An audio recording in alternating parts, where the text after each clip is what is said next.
Tendo Jesus voltado no barco para o outro lado, afluiu para ele grande multidão e ele estava junto do mar. Eis que se chegou a ele um dos principais da sinagoga, chamado Jairo, e vendo-o, prostrou-se a seus pés e insistentemente lhe suplicou: minha filha está à morte, vem e põe as mãos sobre ela, para que seja salva e viverá. Jesus foi com ele. Grande multidão o seguia, cumprindo-o. Aconteceu que certa mulher que havia 12 anos vinha sofrendo de uma hemorragia e muito padecera à mão de vários médicos, tendo despedido tudo quanto possuía, sem contudo nada aproveitar, antes, pelo contrário, indo a pior, tendo ouvido a fama de Jesus, vindo por detrás dele, por entre a multidão, tocou-lhe a veste, porque dizia: se eu apenas lhe tocar as vestes, ficarei curada. E logo se lhe estancou a hemorragia, e sentiu no corpo estar curada do seu flagelo. Jesus, reconhecendo imediatamente que dele saíra poder, virando-se no meio da multidão, perguntou: quem me tocou nas vestes? Responderam-lhe seus discípulos: vês que a multidão te aperta e dizes: quem me tocou? Ele, porém, olhava ao redor para ver quem fizera isto. Então a mulher, atemorizada e tremendo, conscia do que nela se operava, veio, prostrou-se diante dele e declarou-lhe toda a verdade. E ele lhe disse: filha, a tua fé te salvou, vai-te em paz e fique livre do teu mal. Falava ele ainda quando chegaram alguns da casa do chefe da sinagoga, a quem disseram: tua filha já morreu, porque ainda incomodas o mestre? Mas Jesus, sem acudir às tais palavras, disse ao chefe da sinagoga: não temas, crê somente. Contudo, não permitiu que alguém o acompanhasse, senão Pedro e os irmãos Tiago e João. Chegando à casa do chefe da sinagoga, viu Jesus o alvoroço, os que choravam e os que pranteavam muito. Ao entrar, lhe disse: por que estáis em alvoroço e chorais? A criança não está morta, mas dorme. E riam-se dele. Tendo ele, porém, mandado sair a todos, tomou o pai e a mãe da criança e os que vieram com ele, e entrou onde ela estava. Tomando-a pela mão, disse: Talita cumi, que quer dizer: menina, eu te mando, levanta-te. Imediatamente a menina se levantou e pôs-se a andar, pois tinha 12 anos. Então ficaram todos sobremaneira admirados. Mas Jesus ordenou-lhes expressamente que ninguém o soubesse e mandou que dessem de comer a menina. Amém. Amém. Irmãos, essa palavra aqui primeiramente começa com o pedido de um homem muito rico, um homem muito importante, um homem que tinha autoridade, um homem que possuía riquezas. Este homem se chamava Jairo. E a palavra do Senhor vai dizer assim, que Jairo, ao ouvir falar de Jesus, ao ouvir falar que Jesus era aquele que fazia o que homem nenhum podia fazer, Jairo então se direciona a Jesus, e o pedido de Jairo é: mestre, a minha filha está morta, a minha filha está adormecendo, a minha filha está enferma, a minha filha está quase à morte. E a palavra do Senhor vai dizer assim, que Jesus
contínua. Aquela mulher, ela era considerada impura, imunda, não podia estar na sociedade.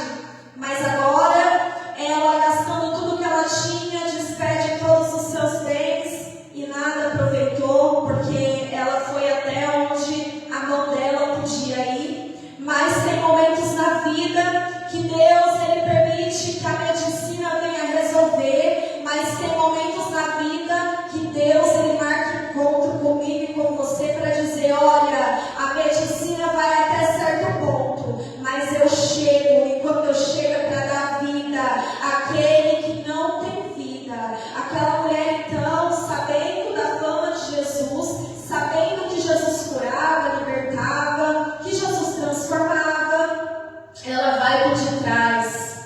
E ela vai bem quietinha, e a multidão era grande, ela toca por detrás das orlas da veste dele. E a palavra vai dizer assim, que ela vem por detrás, até porque aquela mulher não poderia vir pela frente, ela era considerada uma mulher impura. No livro de Levítico, se vocês analisarem, a palavra vai dizer, eu não me recordo o capítulo, que todos aqueles que tinham um fluxo eram considerados pessoas impuras. Então, ela vem por detrás e ela toca. Certamente Jesus sabia quem havia o tocado. Certamente Jesus sabia quem havia o tocado, mas ele pergunta, quem me toca? E aquela mulher, a palavra vai dizer que ela se esconde no cantinho, temendo e tremendo. E Jesus, ele direciona a palavra, quem me toca, e os discípulos dizem, mestre, a multidão te aperta. E você diz, quem me toca? E ele diz assim, é porque eu senti que de mim saiu virtude, eu senti que de mim saiu algo diferente. E aquela mulher, temendo e tremendo, ela diz, mestre, fui eu que te toquei. E Jesus direciona uma palavra a ela, mulher, vai-te em paz, a tua fé te salvou, a tua fé te salvou. E agora, Jesus então curou a mulher do fluxo de sangue, que a palavra também não vai mencionar o nome daquela mulher, mas agora Jesus está indo de encontro à casa de Jairo. E quando Jesus chega na casa de Jairo, há muitos pranteando, há muitos chorando. Imagina ali que havia carpideiras, mulheres que eram pagas para estarem ali chorando, porque todo enterro, todo cortejo fúnebre, as carpideiras, elas eram pagas para ali também chorar. E quando Jesus ele chega com um decreto de vitória dentro do lar de Jairo. A menina já estava morta, mas agora Jesus se direciona, Jesus leva Pedro, Tiago e João, e quando ele chega lá na porta daquela casa, há muitos que choram pela perda da menina, mas Jesus se direciona, ele lança aquelas pessoas para fora, e fica somente o pai, a mãe e os seus 3 discípulos juntamente com ele. E aí Jesus direciona apenas uma palavra, Talita cumi, menina, levanta-te.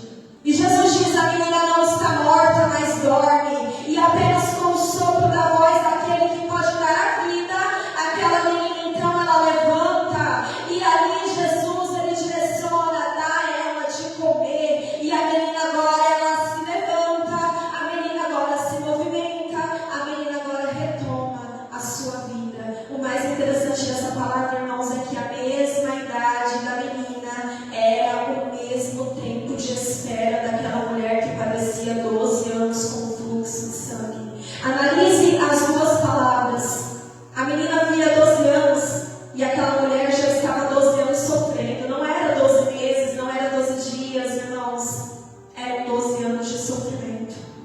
E quando Deus me direcionou essa palavra na minha casa, desde ontem Jesus direcionou essa palavra com aquele hino que diz assim: imagine um homem muito rico e importante, cheio de autoridade, e nada conseguiu fazer. Quando a filha adormeceu, o dinheiro não resolveu, a influência não a curou, o poder se tornou inútil na vida de alguém que ele tanto amou.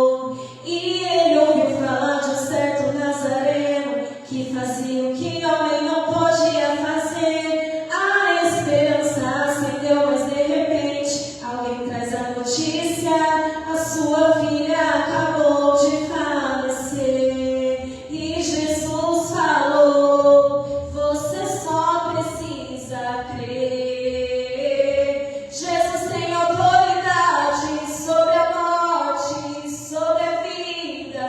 Ele cura qualquer ferida e ainda que esteja morto viverá, viverá.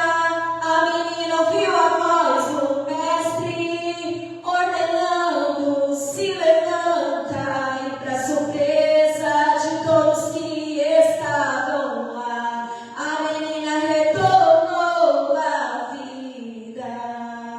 Então ontem na minha casa de tarde, Jesus direcionava esse louvor ao meu coração. E aí hoje eu falei: meu Deus, eu vou levar para a igreja. E Jesus falou: fale sobre Jairo, fale sobre a mulher do fluxo de sangue. Não importa quantas pessoas nós estamos aqui, também tem pessoas que nessa noite estão na live assistindo essa palavra, e o Senhor está direcionando essa palavra ao meu e ao teu coração. Quanto tempo eu e você estamos na espera de um milagre? Há quanto tempo, muitas das vezes, eu e você estamos buscando de Deus uma resposta? Há quanto tempo, muitas das vezes, eu e você estamos esperando um milagre, algo acontecer dentro da nossa casa, da vida de alguém que tanto amamos? Aí Jesus direciona uma palavra. O segredo é como nós estamos esperando Jesus. O segredo é como nós estamos esperando o milagre, a promessa que Ele nos prometeu. De que maneira nós estamos esperando a promessa que Ele nos fez. Jesus, quando Ele direciona uma palavra, quando Jesus direciona uma promessa, irmãos, a palavra vai dizer assim, que Ele é fiel e Ele não pode negar a si mesmo.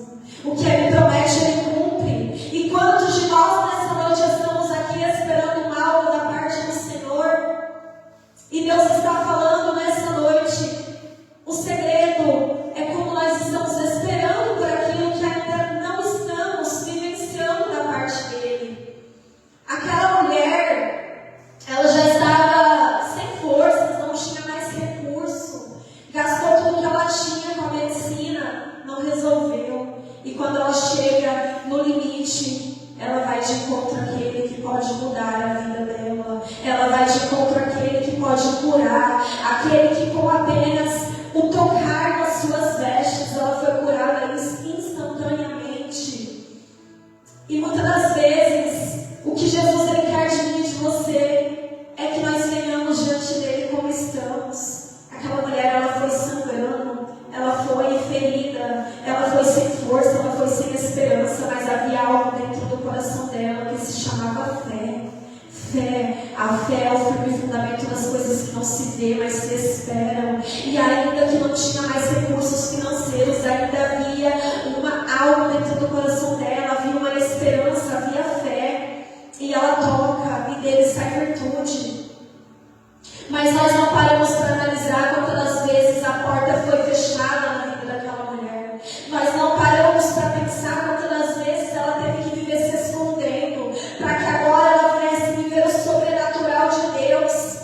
E quando Jesus direciona a palavra a ela, Ele não diz: olha, vai-te em paz, a tua fé te curou. Não, vai-te em paz, filha, a tua fé te salvou. Aleluia. Porque como a pastora estava falando, tem coisas que Deus ele vai permitir na nossa vida, irmãos.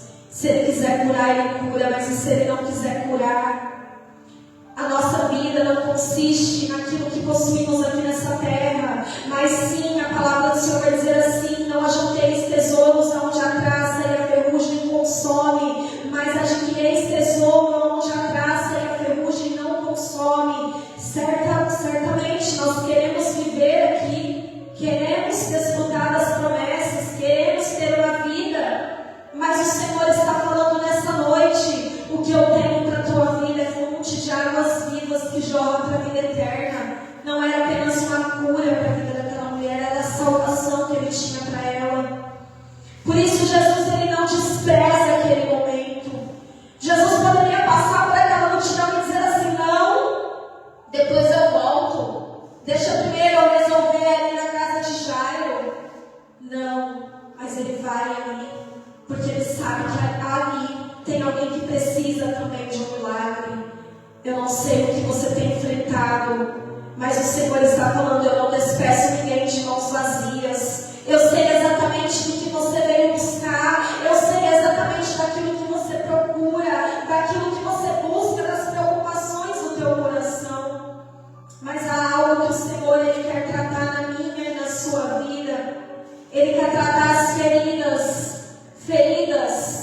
feridas internas que não podem ser apenas estancadas, tem que ser curada, porque Deus está falando, tem feridas nos corações que precisam ser curadas, não adianta ser remediadas, porque se for remediadas, elas vão voltar a doer, vão voltar a ferir, mas a cura que Jesus tem, ela excede todas as coisas, é uma cura que transcende da vida à vida eterna. Ele traz salvação para mim e para a tua vida, e através de uma enfermidade, o Senhor, Ele pode sim prover uma cura dentro da tua casa, Ele pode sim prover uma cura dentro do teu lar, Ele pode sim prover uma cura na tua vida. Às vezes você se achega por intermédio de um processo, e ali Ele te cura, e ali Ele me cura, porque tem processos na nossa vida que nós vamos ter que chegar até Ele de mãos vazias, feridos, sem nada, quebrados, como Jó ali assentado em cinzas, apenas com um caco para raspar as suas feridas, porque o vento passou e levou tudo. Só não levou a fé de Jó, só não levou a adoração de Jó. E assim é na minha e na sua vida, irmãos.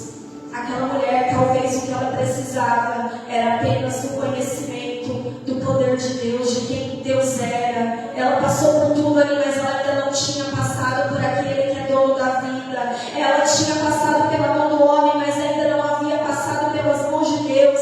E nessa noite Deus está falando, tem coisas que é para o homem, tem coisas que é para Deus, tem coisa que é para o teu advogado, tem coisa que é para o teu Senhor, tem coisa que é para o juiz, tem coisa que é para Deus, tem coisa que é para o médico, tem coisa que é para Deus.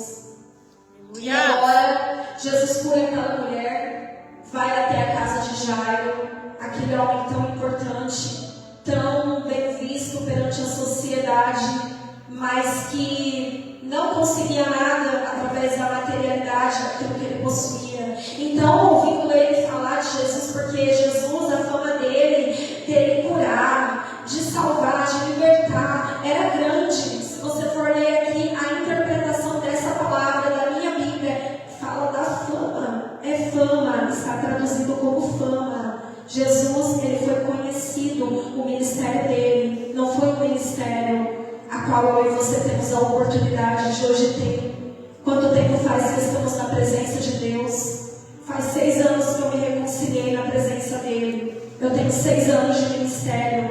Você tem tantos anos de ministério. O ministério de Jesus foi curto, mas tudo que ele pôde fazer, ele fez. E ele não fez só porque ele era o filho unigênito, não. Ele fez porque ele entendia também a missão dele. E será que nós estamos sendo como Jesus, entendendo a nossa missão? Porque ele não desprezava, ele não despedia ninguém de mãos vazias, não. Aonde ele ia, se ele visse que havia ali uma necessidade, ele ia, mas ele era categórico, ele não massageava o ego de ninguém, não. Ele dizia, olha, vai-te em paz, não peques mais, vai-te em paz, a tua fé te salvou. Ele era categórico.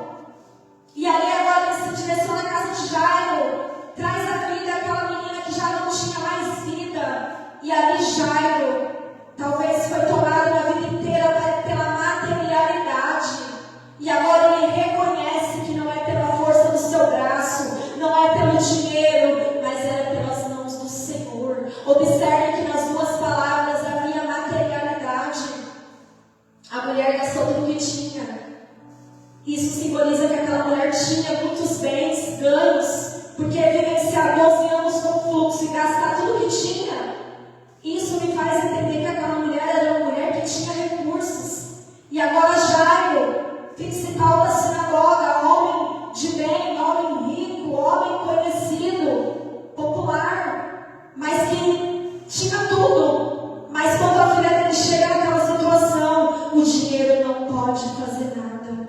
Era só o mestre tocando e dizendo, Talita cumi, menina, levanta-te. E a menina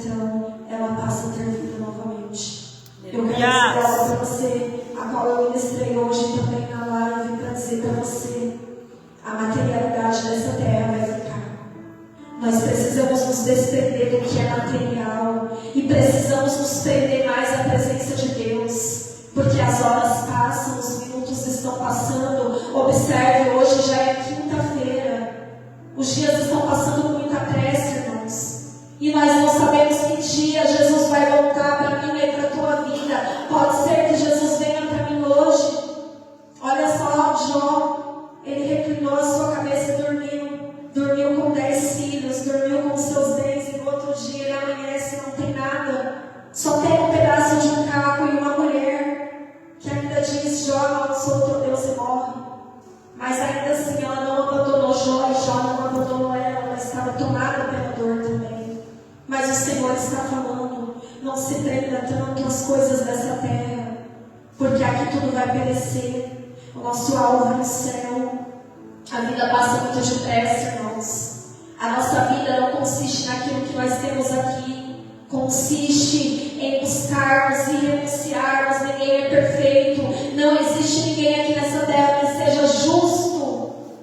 Porque todos nós pecamos. Se não pecamos com o nosso falar, pecamos com o nosso pensar. Mas a palavra de Deus diz lá em João: aquele que se arrepender, Ele é fiel e justo para perdoar os seus pecados, e dos meus e dos seus pecados Ele não mais se lembrar. Ele rasga a cédula do pecado. Mas em Eclesiastes 3 também diz que há um tempo determinado para tudo. Tempo de você plantar e tempo de você colher. Tem pessoas que muitas das vezes ela planta espinho e quer colher rosa.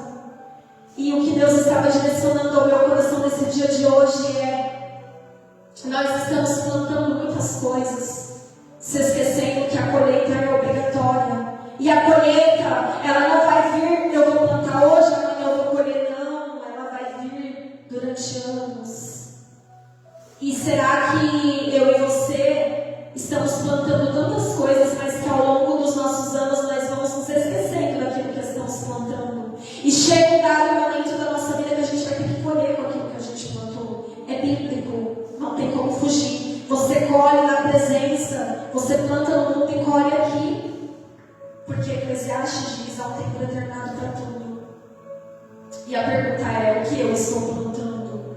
O que você está plantando? Porque haverá um tempo em que teremos que colher aquilo que plantamos.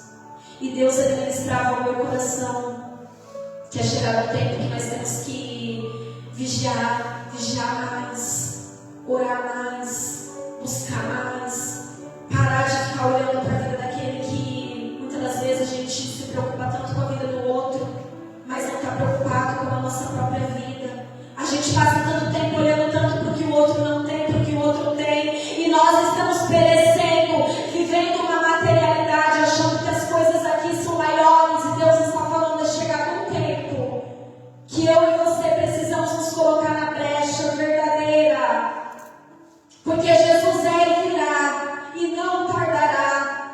E Ele não quer saber de quem louva bem, quem prega bem, quem sapateia, quem fala em línguas. Você pode ser teólogo, o que for, não importa para Deus. Se não tiver um coração quebrantado, fazendo a obra em espírito e em verdade, de nada vale, é como um currículo. Para Deus, meus amados, o negócio é diferente. Tem que fazer com sinceridade, tem que fazer e colocar a mão no arado, e não é qualquer vento que nós temos que lançar a mão, não, tirar a mão, não. É ficar, é prevalecer. O vento vai passar na minha vida e na sua vida. Todos nós seremos provados por Deus. É inadmissível, não existe um homem aqui, sendo cristão verdadeiro, que não vai passar por provação. Mas o que nos define diante de Deus é o nosso caráter, é a nossa forma de nos portar diante do processo, irmãos. Muitas das vezes Deus ele não quer que a gente fique contando da nossa vida para A ou B, não. Eu tinha muito isso. Ai, está acontecendo isso. Até que Jesus me ensinou: filha, entra dentro do teu quarto, fecha a porta e vai falar comigo. Porque muitas das vezes pessoas querem saber demais, mas na hora do processo só quem fica é Jesus. Observem que ninguém fica na vida da mulher do fluxo de sangue. Ela era considerada impura. Ninguém fica, ninguém quer ficar ao lado dela. E quantos processos na minha e na sua vida nós passamos e ninguém quer ficar.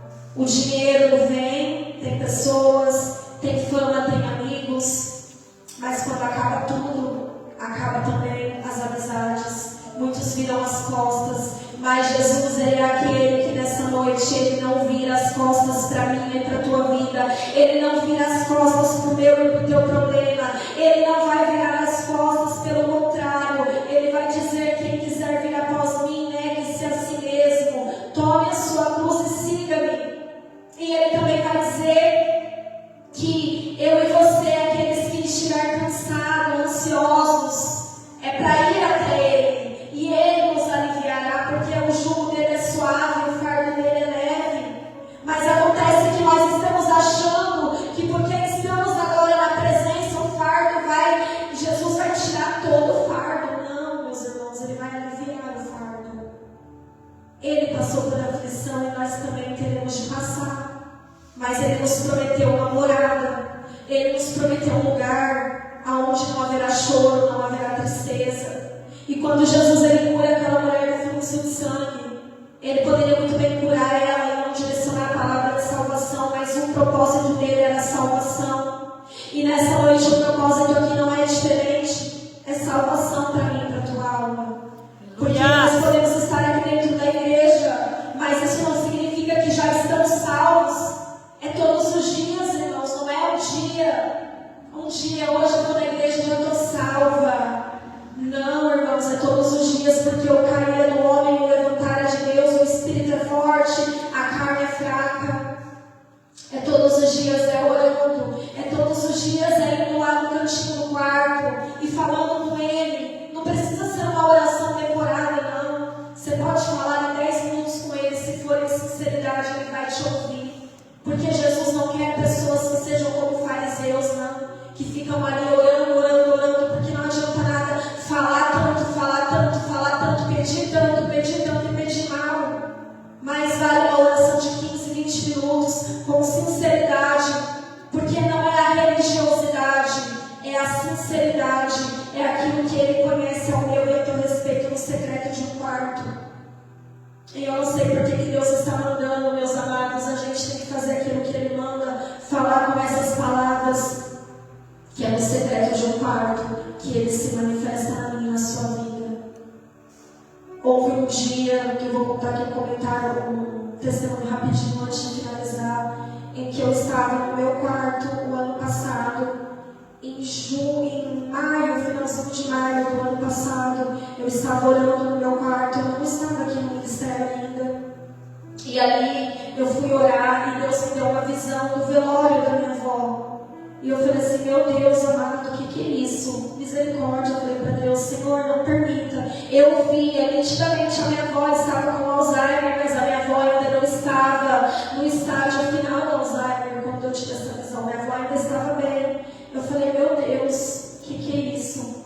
Irmãos, no outro dia a minha avó levou uma queda e a minha avó estava com uma presilhinha assim na cabeça dela, e aquela queda, aquela presilhinha perfurou a cabeça dela, ela precisou levar pontos. E eu falei: essa visão deve ser por isso, Deus deu livramento para ela. Amém, Ele deu mesmo, porque a queda foi forte. Mas no mês de junho do ano passado, eu tive um sonho com a minha avó, um sonho muito forte, onde eu ia para uma casa onde eu já morei com meu marido, e eu chegava naquela casa, era escuro, era noite no sonho, a minha avó estava deitadinha na sala, no sofá, e os meus 2 filhos no quarto da frente. Quando eu me direcionava àquela sala, que eu olhava para o vidro, estava todo quebrado, e a minha avó tremendo com frio, e no sonho eu pegava a minha avó no colo, e eu levava a minha avó até o quarto junto com as crianças. A minha avó, realmente, ela estava bem fraquinha nos últimos dias de vida dela, né? Então, eu levei ela ao quarto. Quando eu saía do quarto, que eu olhava para a cozinha, a porta estava aberta, a luz acesa, e que eu olhava pelo vidro da janela, tinha um homem me olhando. E eu falava assim: vó, tem um homem. Minha avó falava assim, eu falava assim: vou chamar a polícia. Minha avó falava assim: não chama não, não chama não. E eu acordei. E aí eu até havia falado para a pastora, né? A pastora Monize, na época. Eu tive um sonho assim. Ela falou assim: Yasmin, Deus, possa ser que Deus vai recolher a sua avó como a tua irmã cuida do físico dela, Deus quer que você cuide da alma, porque ela estava com frio no sono. E aí eu comecei a falar de Jesus para minha avó, no mês de junho, falava, mas eu sempre falei para minha avó desde quando eu reconciliei, porque a minha avó era espírita, nasceu no espiritismo, né? E aí eu passei ali o tempo todo falando para minha avó. Quando foi em julho, a minha avó começou a perder os sentidos, ela já não estava mais se movimentando. Teve um sábado que a minha avó já não abria mais os olhos.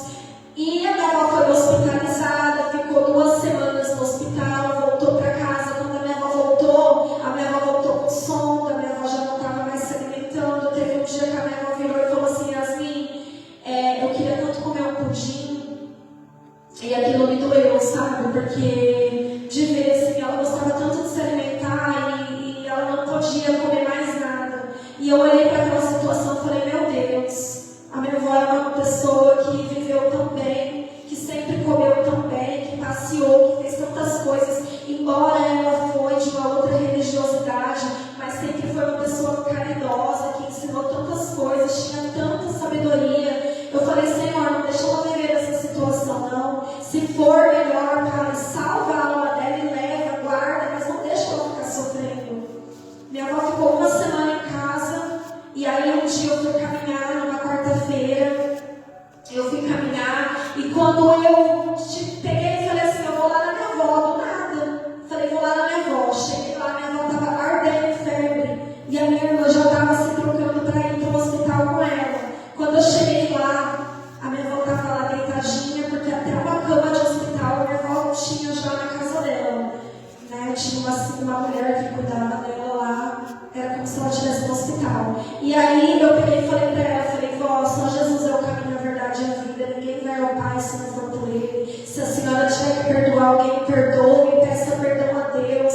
A senhora aceita Jesus, vó, como seu único e suficiente Salvador.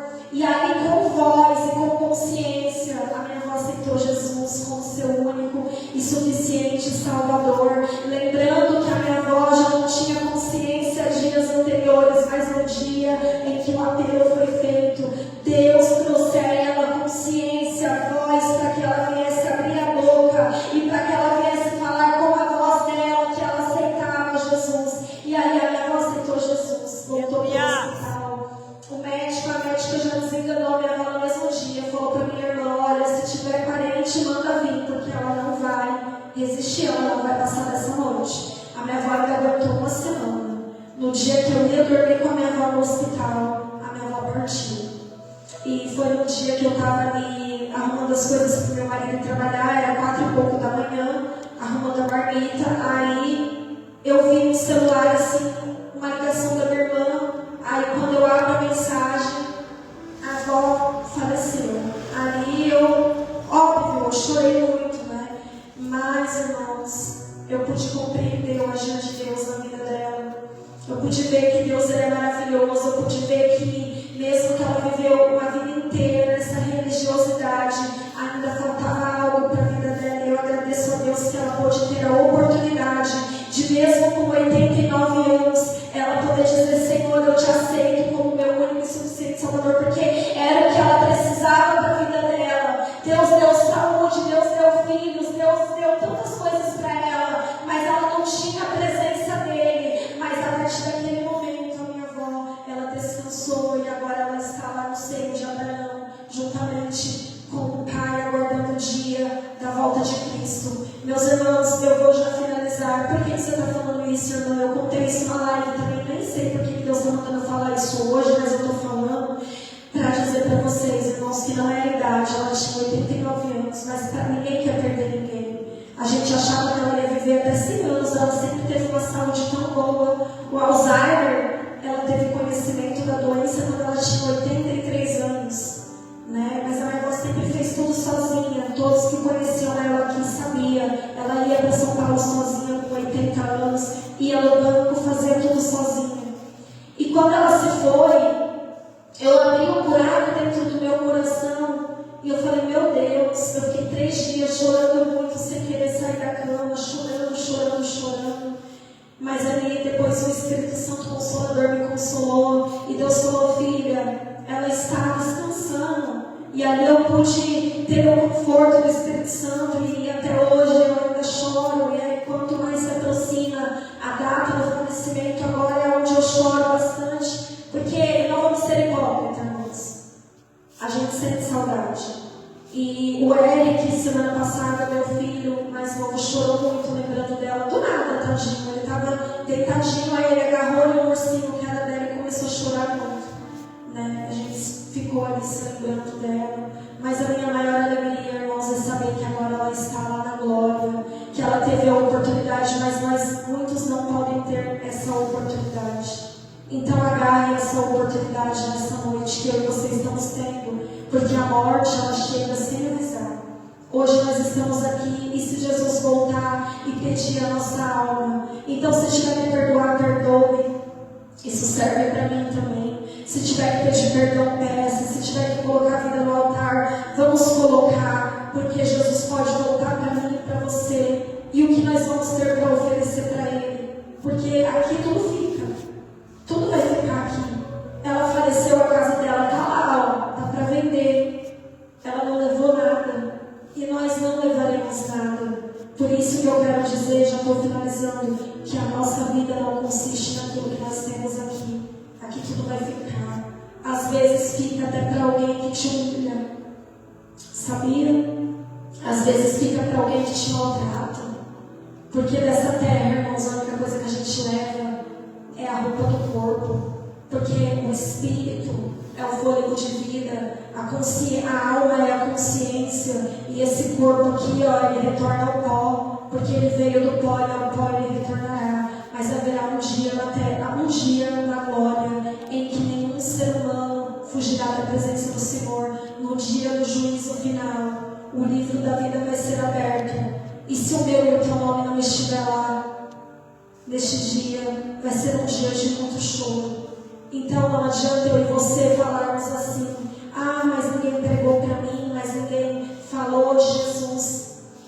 Deus vai saber de tudo, vai estar tudo registrado lá. Então não vamos perder a oportunidade. Retomando aqui para minha avó, quando lá no velório, todos que passavam por lá, que nem conheciam ela, falavam assim: nossa, como o semblante dela está lindo, parece até que ela descansou. E até o meu marido, que nem gosta de velório, ele falou assim: nossa, Yasmin, parece que a tua avó dormiu assim, um sono tão bom, porque até o semblante dela foi um semblante de descanso. E a palavra do Senhor diz assim, o apóstolo Paulo diz: combati o bom combate, acabei a carreira e guardei a fé. Então que nessa noite nós possamos combater o bom combate, na presença do Senhor, no secreto do nosso quarto, sem evidências. Às vezes ninguém precisa saber quem nós somos, ninguém precisa saber aquilo que eu carrego, o que eu sou aqui na igreja, o meu cargo aqui. Não, eu posso chegar onde for, não é o meu cargo que tem que falar mais alto, não é eu, Yasmin, missionária, não. É Jesus que tem que falar, porque se nós somos reconhecidos pelo céu, a gente nem precisa ter cargo, porque Deus usa quem Ele quer. Jesus não usa quem é missionário, pastor e evangelista, diácono, não, Ele usa quem quer, quem põe a mão no arado, Ele usa. Não precisa de cargo para ser usado por Deus, você só precisa fazer a obra dEle. E pastora, Deus diz assim para você nessa noite, que há esperança para a árvore que se foi cortada. Para você descansar o coração, eu deixo lá no livro de Jó, capítulo de número 14, versículo de número 9 para a tua vida. Vou ler aqui rapidinho, tá?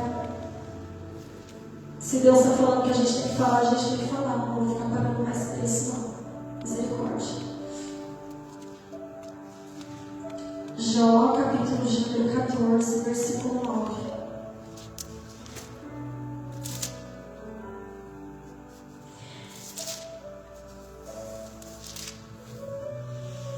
Jó medita sobre a brevidade da vida.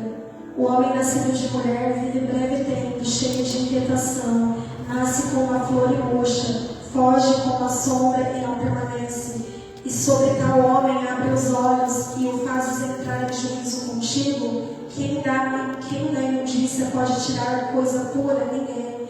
Visto que os seus dias estão contados, contigo está o número dos seus meses.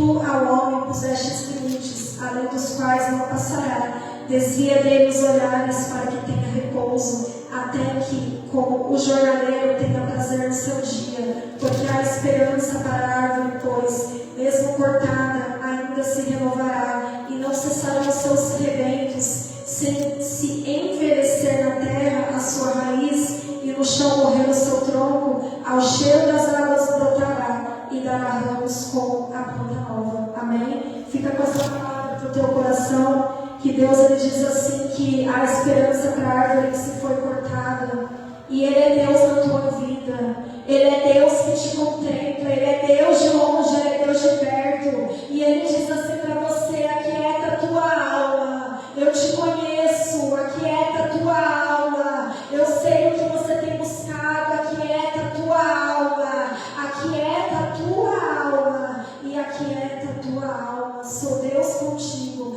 e Deus coloca nessa noite uma espada sobre as tuas mãos, e Ele diz para você: entra na peleja, porque você é como Davi, entra na peleja, mas o gigante está grande. Deus diz assim: eu chamei você para guerrear, eu te escolhi lá no anonimato, era quando ninguém te via, eu já tinha te escolhido, e Deus diz assim: continua fazendo a minha obra, porque eu tenho me agradado, e ai daquele que tem falado, ai daquele que tem falado por detrás. O Senhor está falando: eu vou tirar a máscara, porque eu sou Deus de verdade, e nada vai ficar debaixo do tapete, não. Eu vou revelar, porque aqueles que são eu conheço, mas aqueles que se fingem de lobos são lobos em pele de cordeiro. E Deus diz: eu não aceito, ou faz como eu quero, porque sou Deus de amor e sou justiça.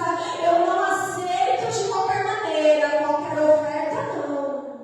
Se coloque na brecha, mas o Senhor está falando para você que aqueles que têm falado terão de contemplar, porque Deus é Deus de amor e é Deus de justiça. Ele é fogo consumidor, Ele é Deus de verdade, e Ele não permite que ninguém venha ser enganado. Então que você receba essa palavra para o teu coração, e Deus visita o teu filho que mora na tua casa. É o que não sei se ele é casado, é aquele mais novo, não sei se é mais novo, é o que vinha na igreja com você. Eu vejo Deus visitando o estômago dele, viu? Deus está visitando o estômago dele nessa noite, a saúde dele, o estômago dele. Deus está visitando o estômago dele, e Deus decreta saúde sobre ele, e ele ainda vai caminhar com você, porque Deus escolheu ele como coluna também.